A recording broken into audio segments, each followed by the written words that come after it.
Sound check, 1, 2. This is the 217 Recovery Podcast with Corey Winfield, Ryan Beckman, and Chris Goss.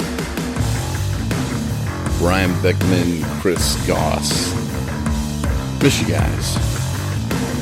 They're off again tonight. My name is Corey Winfield, and welcome to the 217 Recovery Podcast. Appreciate you listening, and welcome.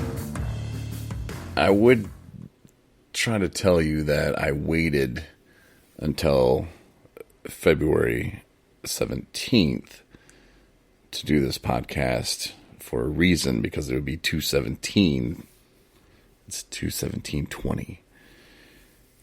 But that'd be a lie. I just got caught up with some stuff. It works out how it's supposed to, so yeah, is what it is. I know Ryan was trying to say that today you should wear your 217 gear and take pictures of it and share it with us on social media. So if you are one of the lucky ones that have a 217 shirt or hat or underwear or whatever, there you go. Today's your day. So hopefully you're listening to this before you go to work and have a chance to prepare the wardrobe.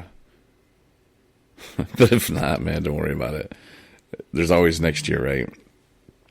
Yeah, we're not promised tomorrow, but if you can make it another year, man, that's cool.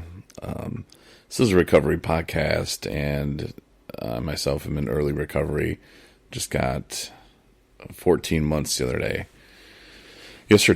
So it's the longest I've had since, before I was 12. And I'll get back to that here in just a minute as well.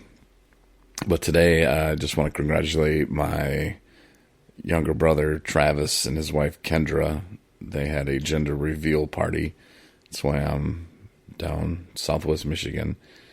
It was nice to go to that, which I mentioned yesterday. But my little brother, he's into hunting and all that stuff, and he really wants a boy. And he's got a 2-year-old girl, and she's cute, and he's gonna have another girl. So the look on his face, it's funny because in the classes I'm taking right now in college is nonverbal communication, and we're going through facial expressions and stuff like that right now. And yeah, he wasn't mad, but you could tell, disappointed.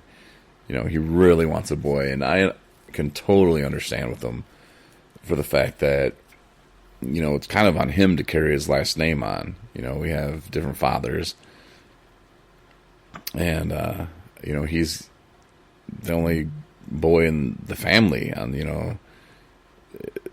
that's going to do it. So he's got a lot of pressure on him, and he's got to try again. Travis, just pick yourself up, man, and just keep trying, I guess. But yeah, congratulations though, Trav, and I know you're going to welcome your second girl with open arms and a bow and a knife, probably. He's like, I can still take him hunting. Yeah, you sure can. But yeah, congratulations. And I had a friend reach out to me today too, and was like, hey man, can I talk to you for a minute? I was like, sure. And he said he heard something, he wanted to, hear it from me, and I was like, all right. He's like, did this happen? Did you do this? I heard that this was going on, and I told him no, that wasn't happening, and that didn't happen, but flattered that people were thinking about me. And in early recovery, a lot of people are gonna talk about you. I'm just gonna prepare you for this now. If you're in early recovery, people are gonna talk about you, good and bad. You'll see people at the store, or people at church, or just family members at the house and at family gatherings, and they'll be looking at you a little bit. And some of it's good, like I said, some of it's bad. Sometimes they'll be really happy for you, and that can build a false sense of confidence. So be very careful with that, because you'll start feeling good. You'll get a couple months under your belt, hell, a couple weeks under your belt, and you're like, man, this is awesome. I'm never drinking or using again. But you start getting around people and they're like, man, you're doing so good. Yeah, you got this. I knew you could do it. And you start going back in your old way of thinking, like, yeah, if I just hold off for, 3-4 months, and you start making plans like, oh, well, they're the wife or the girlfriend or something's going out of town. Oh yeah, I can drink that weekend, and that'll, I'll have 5 months by then. And I've done that. I've planned it all out like months in advance. I didn't write it down and circle it or nothing, but it was in the back of my head. Oh, she's leaving this day. Yeah, I can get the whole weekend and just tear it up one more time, and it never works out that way, by the way. So don't. I mean, you could try it. You might have to. It might be part of your path, but yeah, it sucks. It sucks because for me, I can't drink again. But when people talk about you, though, good and bad, they will root for you, and they will also want to see you fail.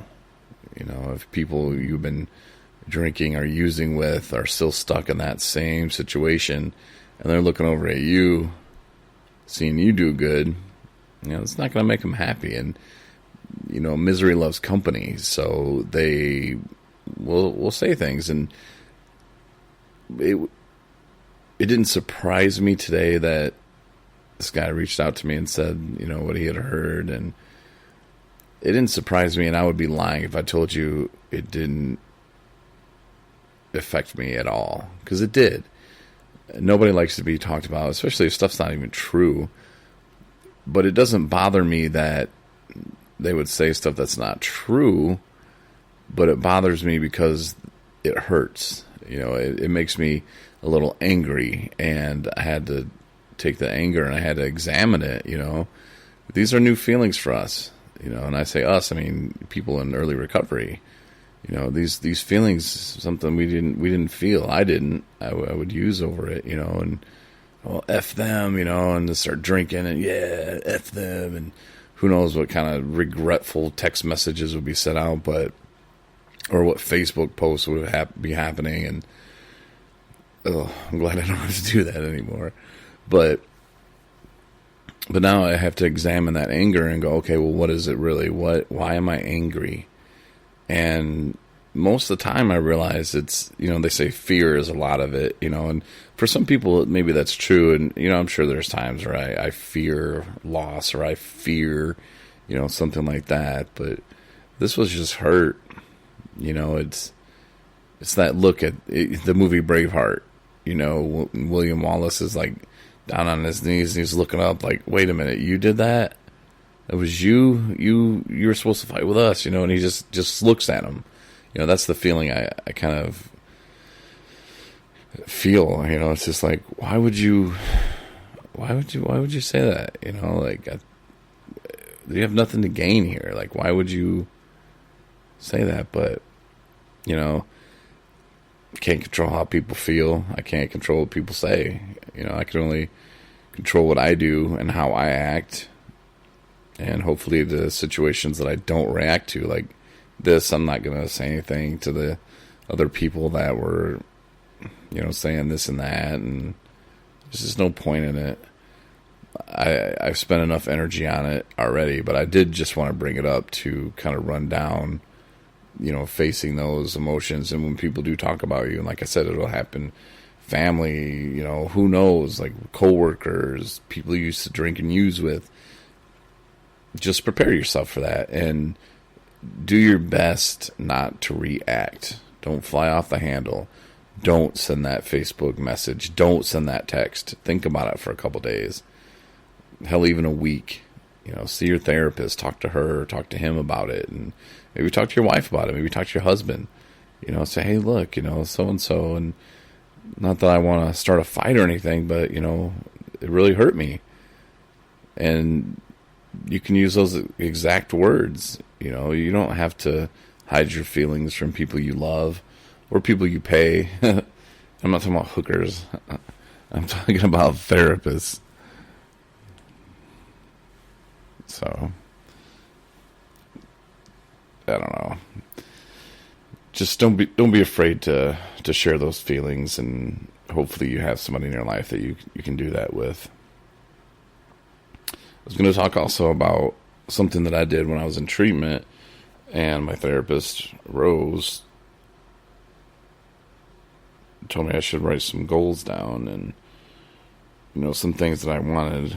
I don't know if it might have been her. It was either her or Pana, but they had, I don't know which one it was, but they told me to write some goals down. It might have been, I don't know. Either way, it doesn't matter who, but I wrote them down. Things that I wanted to accomplish, things I wanted to do. And that was a huge step for me because it gave me something to work towards. It kept my mind moving forward, which I say that a lot. I got to just keep moving forward, keep it going ahead.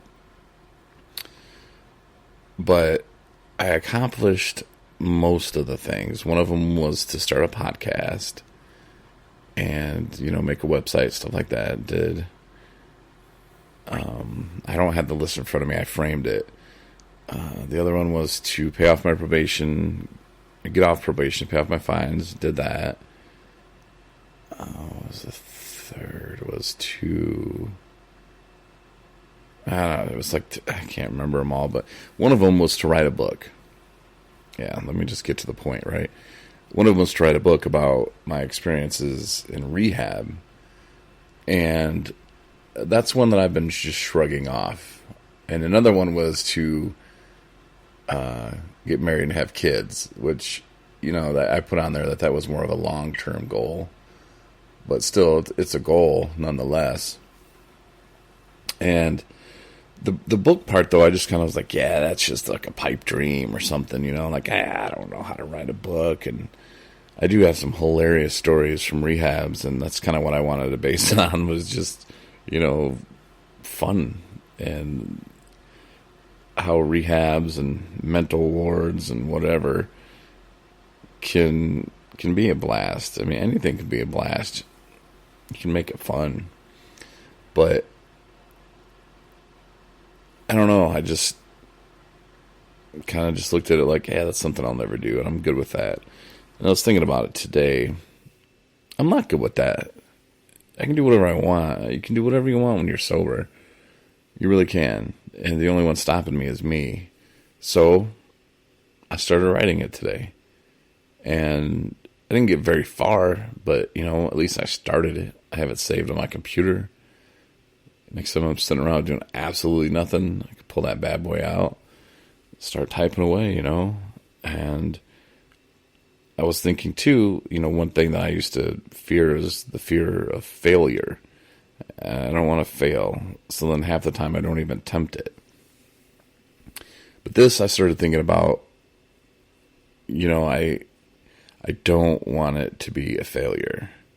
And then I realized that I'm not going to let it be a failure. First of all, the only one that can really determine it if it's a failure is me. So whatever I write down, I mean, that's my story. It's stuff that's happened, I think they're funny stories, and I tell them to people all the time. So why not put them in a book? So that's something that after I started writing it, I really started thinking about what that means for my recovery, and how I didn't just accept the fact that, oh, well, that's just a pipe dream, and you just wrote that down because she said she needed 5 things. No, I really wanted to do it, and the fact that I've started it is huge to me. It just kind of shows me that, no, you're sticking to what you wrote down, and you are going to do it.